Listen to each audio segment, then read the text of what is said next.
Unhealthy habits, among others, can lead to health problems. Ako po si Kuya Kim at samahan niyo kung tuklasin ang iba't ibang uri ng sakit, their risk factors, and what we can do to reduce our risk of getting these diseases. Ang insulin ay isang hormone na produkto ng ating pancreas na nagsisilbing susi upang makapasok ang glucose sa cells at magamit bilang enerhiya. Ang kakulangan ng insulin ay tinatawag na diabetes. Ito'y merong iba't ibang uri ng types. Ang type 1 diabetes ay kung saan hindi nakakagawa ng insulin ang katawan. Maaari itong mamana. At mas mataas ang risk of having type 1 diabetes kung merong family history ng sakit na ito. Ang type 2 diabetes naman ay nangyayari kapag kulang ang ginagawang insulin ng katawan o kapag nire-resist ng katawan ang insulin. Ang diabetes ay isang chronic illness at kapag hindi na-address ay maaaring magdulot ng pagbabago sa katawan, kagaya ng pagtaas ng kolesterol at obesity. Ang diabetes ay maaari ding maging sanhi ng problema sa kidney, paglabo o kawalan ng paningin, at sakit sa puso. Ang mga karaniwang sintomas ng diabetes ay ang madalas na pagkauhaw at pag-ihi, panlalabo ng mata, mga sugat na matagal gumaling. Ano nga ba ang kailangan gawin kung merong diabetes? Narito ang ating eksperto, si Dr. Vergara, para sagutin ito. Ang taong may diabetes has an imbalance with his energies.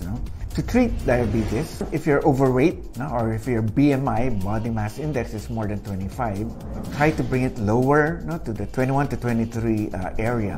Iwasan ng sugar. Sugar is a little addictive, but you have to somehow try to break that addiction. Keep away from simple carbohydrates, white rice or white bread, all of which that when taken immediately turns into sugar for the use of the person. And sugar will turn into energy. So if you need energy immediately, the simple sugars will help.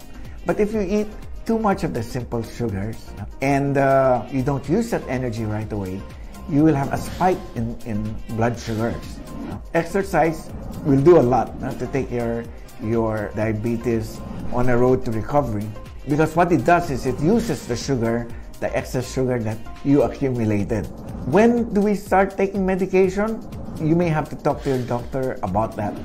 Makakatulong din ang pagkakaroon ng healthy and balanced diet at ang pag-cut down sa mga matatamis na pagkain o pag-iwas sa mga high-fat foods. Ugaliin ding mag-exercise sa araw-araw para masiguro na ginagamit ng katawan ang excess sugar.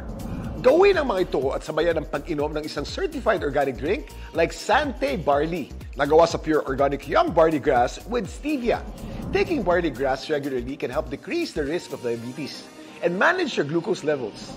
This is because barley grass has magnesium, which is a cofactor of many enzymes involved in insulin secretion and glucose metabolism. It also contains dietary fiber, which helps slow down glucose absorption and helps lower blood sugar levels.